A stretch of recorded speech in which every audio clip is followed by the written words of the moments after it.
Assalamualaikum warahmatullahi wabarakatuh. Hai teman-teman, saya di sini pengen diskusi ini atau ngobrolin apa itu yang dinamakan balance sheet. Tapi sebelum kita materi, mending kita kenalan dulu. Nama saya Nabila Kusumawardani dari AKPC 2, Prodi Akuntansi Perpajakan, Politeknik Bisnis dan Pasar Modal. Tapi saya nggak sendirian di sini untuk ngediskusin atau ngobrolin si balance sheet ini. Ada dua teman saya. Yang pertama, makasih Nabila. Assalamualaikum warahmatullahi wabarakatuh. Hai teman-teman, nama saya Kholisatul Amalil Mufidah dari kelas AKPC 2, Program Studi Akuntansi Perpajakan, Politeknik Bisnis dan Pasar Modal. Selain saya dan Nabila, ada nih satu lagi yaitu Assalamualaikum warahmatullahi wabarakatuh. Halo teman-teman, nama saya Syara Fitra Dinda. Saya dari kelas AKPC 2, Program Studi Akuntansi Perpajakan, Politeknik Bisnis dan Pasar Modal. Nah, daripada kita lama-lama, mending kita langsung aja ke pembahasan pertama, yaitu tentang aktiva yang bakal dibahas sama teman saya namanya Nadia. Yuk, kita langsung lihat. sheet itu ada 3 sub. Yang pertama ada aset, yang kedua ada liabilitas, yang ketiga ada ekuitas. Nah, secara garis besar nih, balance sheet itu adalah suatu laporan yang wajib disusun oleh suatu perusahaan atau entitas bisnis nih yang wajib dilaporkan. Balance sheet sendiri itu punya heading atau title nama perusahaannya. Ada judul pelaporannya, itu laporan posisi keuangan sama tanggal pelaporan. Balance sheet itu memiliki 2 jenis, yaitu yang pertama ada report form, yang kedua ada account form. Nah, jenisnya itu kembali lagi ke perusahaannya mau pakai seperti apa. Nah, tadi kan kita udah ngomongin nih ya, secara garis besar balance sheet itu apa sih? Nah, lanjut kita ke aset. Aset sendiri secara garis besar itu adalah segala kekayaan yang dimiliki suatu perusahaan. Dia bisa berupa hak atau suatu benda. Nah, itu didapatkan dari suatu transaksi atau kejadian masa lalu nih teman-teman. Kalau aset sendiri ini, dan itu terbagi jadi 5. Yang pertama ada aset lancar. Nah, aset lancar sendiri itu pengertiannya suatu aset yang bisa dicairkan atau diuangkan dalam waktu 1 siklus akuntansi, yaitu dalam kurun waktu 1 tahun. Di dalam aset lancar itu ada yang pertama kas. Nah, kas sendiri yang teman-teman tahu, semua aktiva yang tersedia di dalam kas perusahaan yang bisa disimpan dalam bank dan bisa diambil setiap saat. Nah, yang kedua itu ada surat berharga atau biasa kita dengar itu adalah obligasi. Yang ketiga ada piutang dagang. Nah, piutang dagang sendiri seperti pelanggan kita teman-teman, dia sudah membeli barang tapi belum membayar. Nah, kita wajib menerima uang tersebut dari debitur tersebut. 4 ada piutang wesel. Terus 5 ada piutang pendapatan.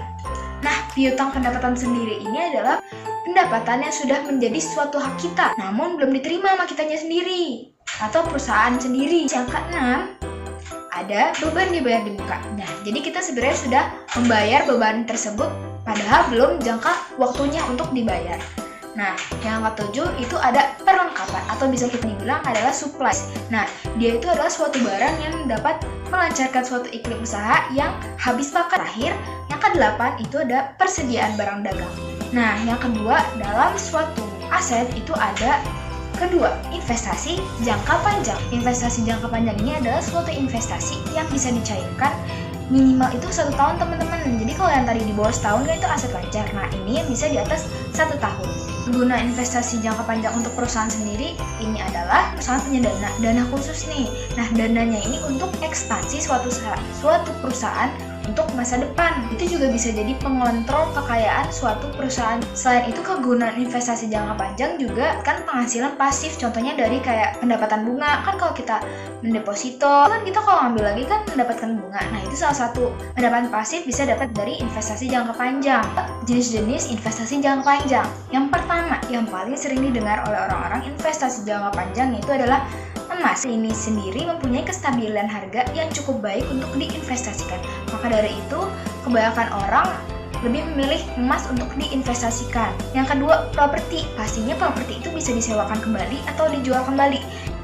Dengan semakin panjangnya umur properti tersebut, apabila di kota metropolitan juga akan semakin meningkat. Properti itu bisa sebagai kayak ruko, toko, rumah. Itu juga termasuk investasi jangka panjang. Ketiga adalah saham. Yang pasti kita tahu saham itu adalah perusahaan menerbitkan suatu saham untuk mendapatkan suatu dana atau modal. Keempat ada reksadana, yaitu bisa disebut juga sekumpulan dana masyarakat nih teman-teman yang dijadikan satu dan dimasukkan ke reksadana. Kelima itu ada program pensiun. Nah, yang keenam ada obligasi. Nah, tadi kan kita di aset lancar sudah ngobrolin tentang si aset lancar ini ada obligasi juga kan. Nah, bedanya obligasi di sini dia bisa dicairkan lebih dari 1 tahun. Sementara yang tadi obligasi di aset lancar dia bisa dicairkan di bawah 1 tahun. Nah, yang ketujuh asuransi. Pastinya asuransi itu ada aset tetap atau aktiva tetap. Nah, aset tetap sendiri ini memiliki pengertian suatu kekayaan yang dimiliki suatu perusahaan di mana pemakaiannya atau umur ekonomisnya lebih dari 1 tahun dan dapat digunakan atau dioperasikan serta tidak untuk dijual. Nah, setiap tahunnya juga dia dikenakan pembukuan atau penyusutan. Jenis-jenisnya aktiva tetap. Yang pertama pastinya ada tanah. Nah, yang kedua ada bangunan. Nah, yang ketiga mesin. Yang keempat itu ada inventaris. Nah, pengertian inventaris sendiri adalah barang-barang yang menunjang suatu produksi. Yang kelima ada kendaraan. Keenam ada perlengkapan seperti furniture kantor, ada mesin pabrik, dan sebagainya. Nah, tadi kan kita udah ke aktiva tetap. Nah, aktiva tetap itu kan berwujud semua. Nah, kita sekarang ke aktiva tetap tapi tidak berwujud. Pengertian aktiva tetap tidak berwujud ini menurut PSAK adalah aset non-moneter yang dapat diidentifikasikan tanpa wujud atau fisik. Ada beberapa contoh nih dari aktiva tetap tapi tidak berwujud ini. Yang pertama adalah hak cipta, kedua ada hak paten. Nah, lanjut yang ketiga itu hak merek dagang. Itu ada hak franchise. Lanjut itu ada hak sewa. Kita itu ada hak eksklusif. Tadi kan udah aset tetap tidak berwujud. Nah, terakhir ini ada aktiva lain-lain atau bisa disebut aset lain-lain. Nah, aset lain-lain di sini adalah aset yang tidak bisa kategorikan dalam aset tetap maupun aset lancar, aset tetap tidak berwujud ataupun investasi jangka panjang. Jadi dia masuknya ke dalam aset-aset lain ini. Salah satu contoh aset-aset lain ini adalah yang pertama itu ada aktiva tetap yang telah habis masa gunanya. Yang kedua ada gedung dalam proses. Ketiga itu ada piutang kepada pemegang saham. Yang keempat ada biaya yang ditangguhkan pembebannya. Nah, di sini ada contoh aktiva. Nah, di dalam aktiva ada aktiva lancar. Aktiva lancarnya ada kas, piutang usaha, persekot asuransi atau asuransi dibayar di muka, dan sediaan perlengkapan kantor. Dan itu dijumlahkan, jumlahnya itu merupakan total aktiva lancar. Lanjut itu ada aktiva tetap. Aktiva tetapnya ada tanah, bangunan, karena bangunan ada penyusutannya dikurangi oleh penyusutan, dan ada peralatan kantor lalu dikurangi penyusutan peralatan kantor, dan hasil penjumlahannya itu merupakan total aktiva tetap. Nah, total aktiva tetap ditambah total aktiva lancar jumlahnya sama dengan total aktiva perusahaan. Tadi kan udah bahas aset nih, langsung aja yuk kita bahas ke liabilitas. Teman berdiskusi tentang aset dengan Saudari Nabila. Yang akan kita diskusikan yaitu tentang liabilitas. Liabilitas adalah suatu kewajiban yang harus dibayar atau suatu layanan yang harus diberikan untuk pihak lain di masa depan karena adanya peristiwa di masa lalu yang pengeluarannya menggunakan sumber daya entitas. Kemudian liabilitas mempunyai 2 jenis, yaitu ada liabilitas jangka pendek dan yang kedua ada liabilitas jangka panjang. Liabilitas jangka pendek merupakan suatu kewajiban yang pembayarannya sekurang-kurang dan selambat-lambatnya 12 bulan setelah periode akuntansi. Liabilitas jangka pendek ini mempunyai 4 ciri. Yang pertama, diselesaikan dalam jangka waktu tempo 12 bulan setelah periode pelaporan. Yang kedua, memiliki liabilitas tujuan untuk tujuan diperdagangkan. Yang ketiga, diselesaikan dalam siklus normal operasi perusahaan. Yang keempat, tidak memiliki hak tanpa syarat untuk membayar liabilitas tersebut. Nah, liabilitas jangka pendek ini mempunyai banyak contoh. Di antaranya yang pertama ada utang usaha, kemudian ada wesel bayar, ada utang bank jangka pendek, ada utang dividen, ada utang gaji, ada uang muka pelanggan, ada pendapatan diterima di muka, ada utang pajak penghasilan, utang PPN atau utang PPNBM, ada utang pihak ketiga, dan ada utang dividen. Kemudian ada liabilitas jangka panjang. Liabilitas jangka panjang merupakan suatu kewajiban yang harus dibayar dan pembayarannya bisa lebih dari satu periode akuntansi. Nah, mempunyai 4 ciri juga nih si liabilitas jangka panjang. Yang pertama, pembayarannya lebih dari 1 kali periode akuntansi. Yang kedua, adanya barang yang diberikan untuk jaminan. Contohnya seperti ada aset dan surat berharga.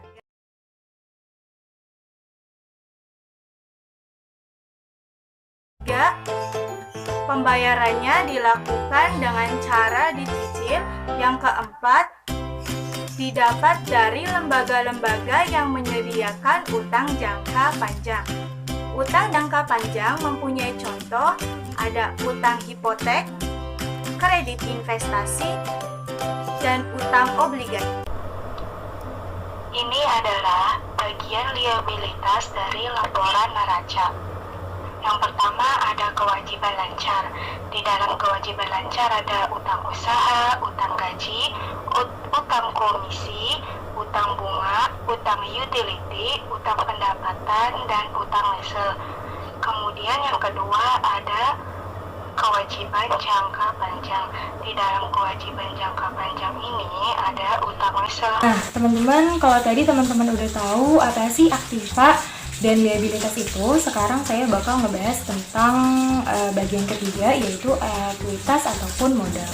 Jadi, menurut PSAK pasal 49 tahun 2002, ekuitas atau modal adalah hak residual atas aktiva perusahaan yang dikurangi dengan seluruh kewajibannya.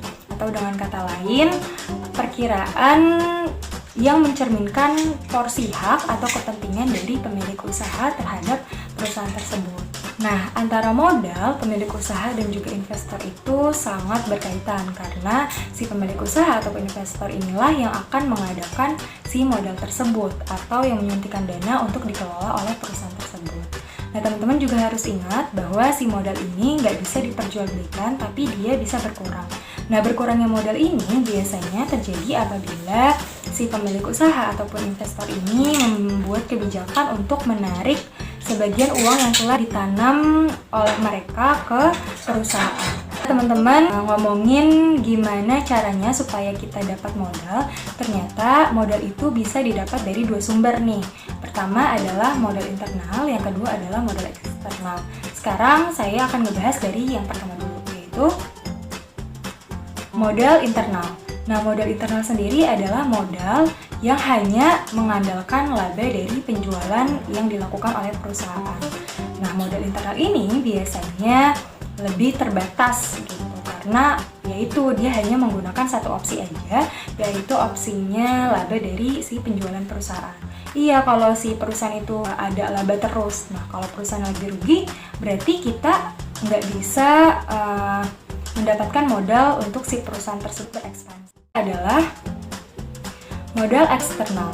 Nah, modal eksternal ini bisa dibilang modal yang gampang atau mudah, terus juga cepat, dan juga nilai nominal yang akan kita terima itu jauh lebih besar. Karena si sifat modal eksternal ini adalah tidak terbatas atau menyeluruh.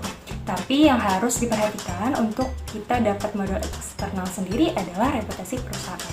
Karena di reputasi perusahaan ini akan menjadi acuan untuk si pihak ketiga atau pihak yang meminjamkan modal ini ngelihat bahwa si perusahaan kita itu layak atau enggak dikasih modal tersebut.